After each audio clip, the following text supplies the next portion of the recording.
Mario Kart 9? Nah. Crash Team Racing Nitro Fuel 2? Nope. Sonic Racing Crossworlds? Now what the hell is this? Is this a new Team Sonic Racing?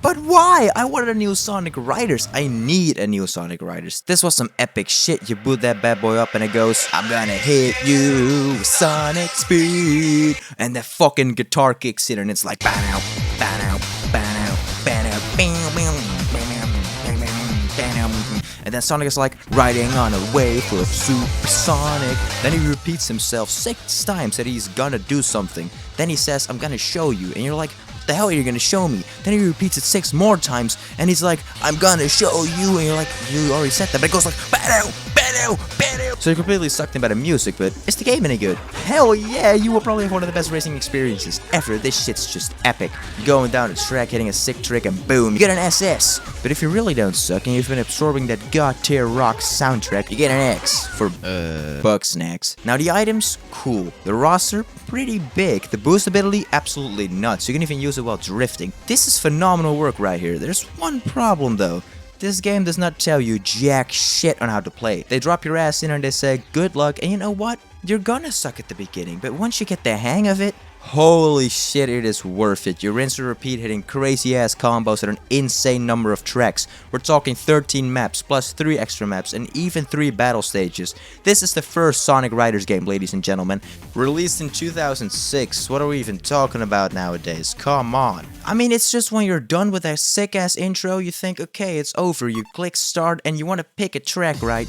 You get this upbeat, adrenaline pumping banger, hyping you up for the next race. Then you load into Metal City, the first map, and it has this electronic build-up that just fits every single part of the track. And that goes for pretty much the whole OST. It is goddamn perfect. You just can't disagree. Babylon Garden, just the perfect amount of beats per minute. It's just fucking perfect. Everything. It's... Oh my god. Sonic Riders Zero Gravity. These are probably the best racing games you can touch. Sonic Free Riders, you're probably better off not touching it. I mean, it's definitely not the worst game, better than Sonic 06, but nowhere near the absolute masterpiece as this game before it.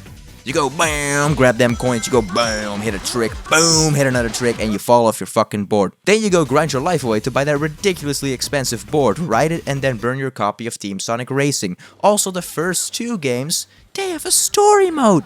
And the third one, but I had a big struggle trying to play this game. But that's besides the point. These story modes are actually good, and that's very impressive because we're talking about racing games over here. Sonic Riders' story starts off with Sonic, Tails, and Knuckles doing their usual thing until a gang of high-speed air-riding thieves called the Babylon Rogues swoop in and swipe a Chaos Emerald right in front of them. Their leader, Jet the Hawk. This is a dope-ass guy, man. Holy shit. So naturally, Sonic ain't having that shit, and eventually, Eggman announces the EX World Grand Prix, a massive hoverboard racing tournament. Sonic and the gang sign up to settle the score. And what's crazy about this is then, of course, every single thing is just racing. But just kind of like the Crash Team Racing Nitro Fuel story mode, this is probably one of the best story modes you can play.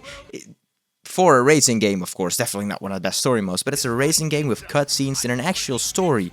Sonic Riders Zero Gravity story? This one is like 10 times better, but sadly only about 3 hours long. It starts with a meteor crashing into the futuristic city, causing absolute chaos, because, well, of course it does. Out of this meteor comes a bunch of weird floating high-tech objects, the kind of evil corporation bullshit that screams, someone's about to get scammed! Enter the Babylon Rogues, Jet, Wave, and Storm. Oh, he is back, baby. We'll find one of these artifacts, a bracelet called the Ark of the Cosmos. This thing lets them manipulate gravity, which is kinda busted when you think about it, because everything here, it's zero gravity, you know, it's the title. But naturally, Jet is like, hell yeah, I'm even more unstoppable now, and the gang sets out to find more of these things. But meanwhile, a bunch of meteor tech robots start going haywire and attacking everything in sight, and what just happens to be nearby? Sonic, Tails, and Knuckles, because of course, the trio gets chased down by a robotic SWAT team, and in the process they find their own Ark of the Cosmos, which lets Sonic break the laws of physics even more than usual, and with that, it's Sonic Riders Zero Gravity, probably one of the coolest ideas to switch some things up. And then this one, Sonic Free Riders, or more like Sonic Free Me. Yeah, nah, this game was just Eggman disguised as King Doc, because totally he's dead, announces the EX World Grand Prix again. tricking everyone into giving him data so he can create the ultimate extreme gear. So yeah, it's another Eggman scam, this time with motion controls and a whole lot of arm flailing. It's a fine game, alright? It's a fine game, but Kinect. It was supposed to be played with the Kinect. If you play with a controller with some mods, it's a good game. It's nice. But it's just nowhere near the first two games, man. So every game boils down to tons and tons of racing, but with some actual interesting cutscenes and a surprisingly solid plot. This is really phenomenal for a racing game. It's very creative. So bottom line, Sonic Riders is legendary. But, you know, we cannot start because we actually gotta talk about Sonic 3D Blast before we can actually talk about real Sonic games.